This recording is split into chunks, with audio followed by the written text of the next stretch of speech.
Welcome to another S&P 500 analysis. Today is November 25th, 2022. Is this the end of the line for the S&P 500? For the last 10 trading sessions, the S&P 500 made only minor progress to a higher level, and it could be bumping up against resistance. In this S&P 500 analysis, we'll analyze the price action of the S&P 500 along with the other major market indexes, the market sentiment, the market internals, the 10-year yield, the US dollar, oil, silver, and the gold market, and see what they are telling us. Stay tuned. Looking at this weekly chart of the S&P 500, as you can see, the range for the Thanksgiving week, basically as a shortened week, it still had a range of over 100 points, and it gained 60.78 or 1.5% for the week. It has continued the one-time framing up, and it is getting close to this 40-week moving average, and the 10-week moving average is slightly turning upward. So we'll see how this thing will play out. Will it be able to break away from this resistance, or it will be backing off once it tags this declining trend line here? And look at this sentiment chart here. You can see that the VIX has been coming down ever since back in the middle of October. And right now, the put-call ratio is pretty choppy. It seems to be chopping between slightly above 1 and slightly below 0.75. Not sure, is this the algo is playing a little game with the daily OpX nowadays? Because right now, every day, the S&P 500 derivative, the option on the SPY and also on the cash index, and I believe also on the future, it's expired every day now. We have OpX every day.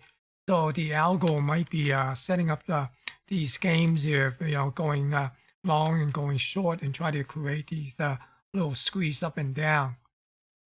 And here looking at the up-down volume ratio, the week is pretty much kind of quiet and sort of expected that because of the Thanksgiving holidays.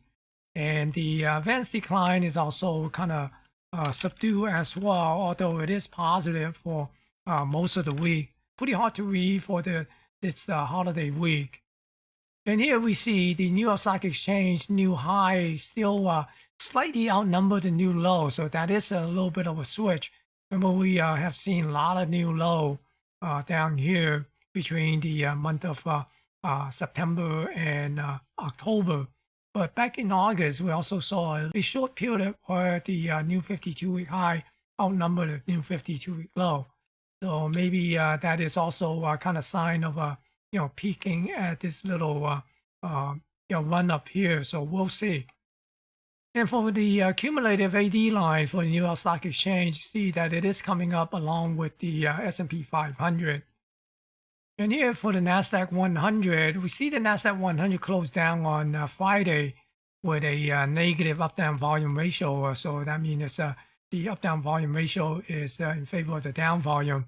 The advanced decline is positive, although it's not much, but it is positive by almost 700. In surprise, we actually saw one more new 52-week high than 52-week low for the NASDAQ on a down day. So that's a little bit of a twist. I'm not going to make too much out of it because of a holiday. And we are seeing a little bit of a positive divergence. Again, I'm not going to make too much out of this because of the shortened week. We did see the NASDAQ 100 pull back a little bit because of Apple and other large cap tech stock that have been kind of been down, especially Apple. So this might it might have distorted this the advanced decline, cumulative advanced decline line, and also the index itself. So definitely for short-term wise, we have to figure out this VIX thing and also the put-call ratio. The VIX is coming down, so it may appear that the market participant is getting a little bit more complacent, and maybe they are all looking for the Fed to pivot or to slow down the interest rate hike in the coming meeting. So I'd be leery about that possibility, because I think the Fed is not gonna let loose the gas pedal until it see more sign that inflation is coming down. So I think the market might get get surprised in the couple weeks. And here we are looking at the 10-year yield. You see the 10-year yield came down and dipped down below the 3.75 level and sitting somewhere around close to 3.7 level here, close on Friday, 3.69. And the US dollar is also coming back down. Wouldn't be surprised to see it. Maybe it come down to this 104.65 or possibly come down to this 103.50 area. And here we see the crude oil also pull back.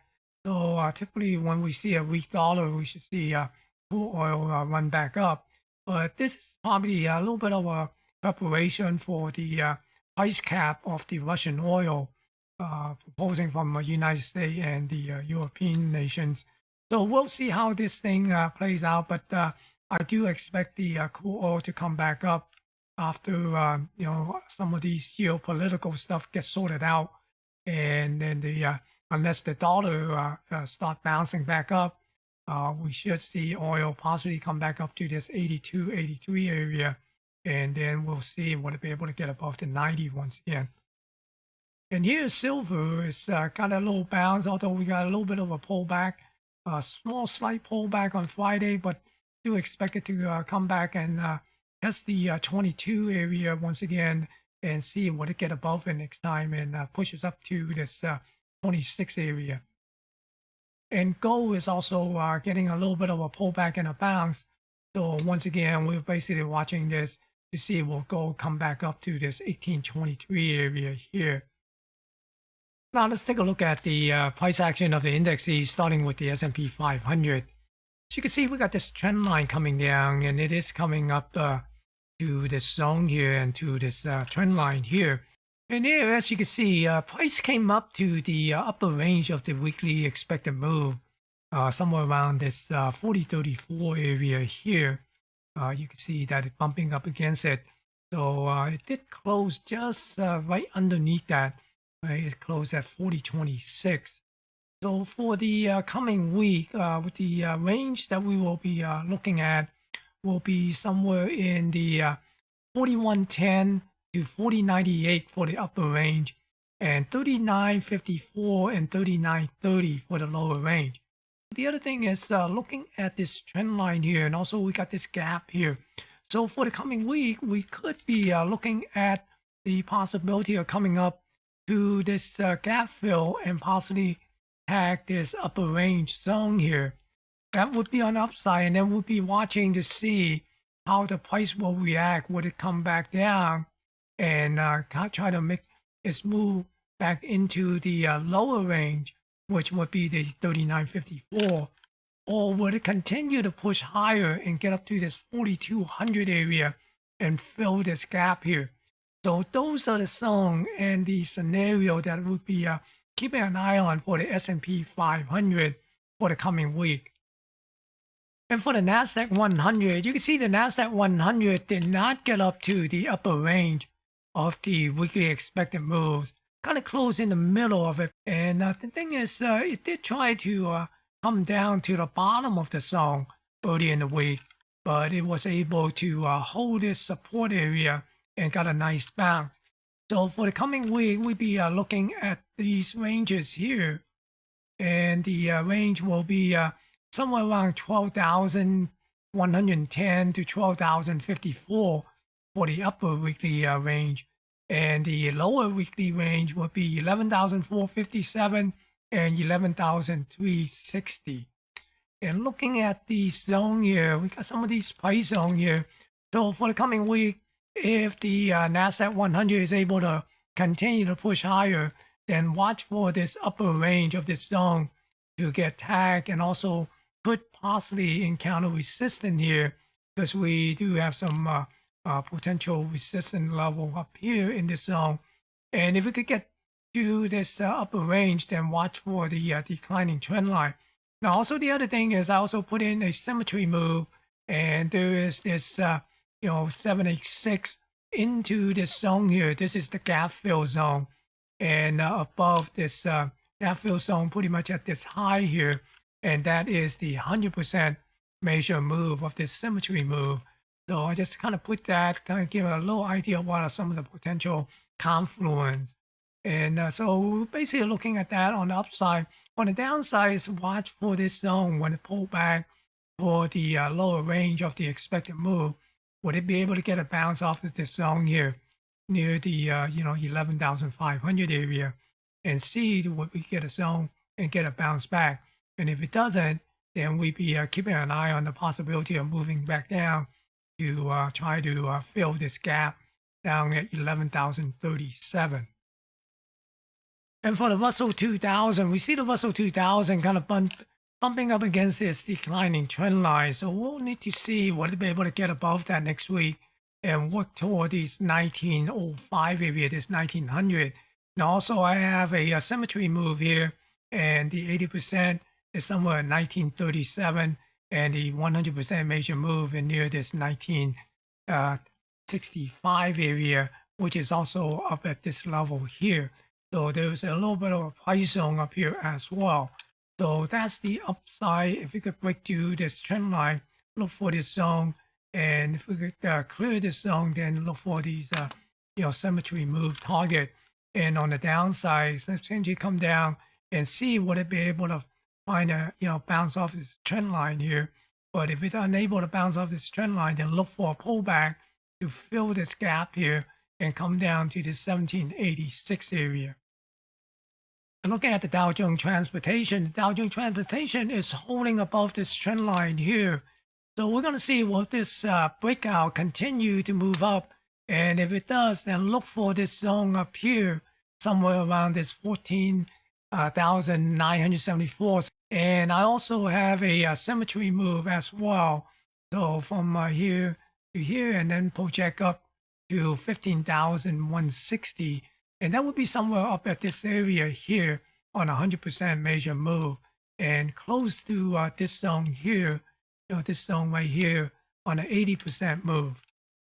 And then on the downside is to come back in, break this zone, come back in underneath this trend line, and move down toward this 13,500 area.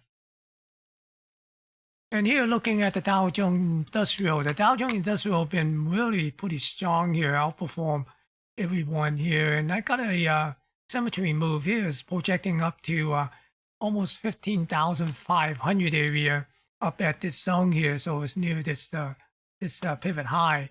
And right now sitting at this zone here.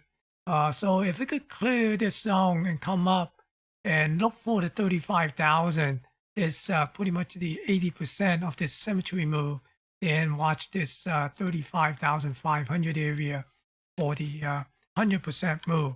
Now on the downside is to come back in and back test this zone again, or essentially back test this trend line and see what to get another bounce back up. But if we get back into this trend line, get below it, then we be looking at these lower level down here.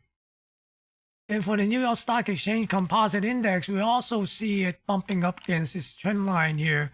So it's also, there's a little bit of a resistance zone here. So we'll see would it be able to get above it and come up to this pivot high and possibly make it up to this pivot high, which is close to my major move here, the symmetry move of 100% major move near close to 16,000 level. So that would be the upside, and the downside essentially come back in and try to test this zone here underneath this 15,000 area. So those are the analysis of the indexes and also the various market. Will we see some kind of resistance from here and pushes the S&P 500 back down? So essentially getting near this end of the line, or will it be able to push above this trend line and come up to this 4,200? So those are the things that we will keep an eye on for the coming week. And be sure to smash that thumbs up to help me promote this video. Thank you for watching and stay safe.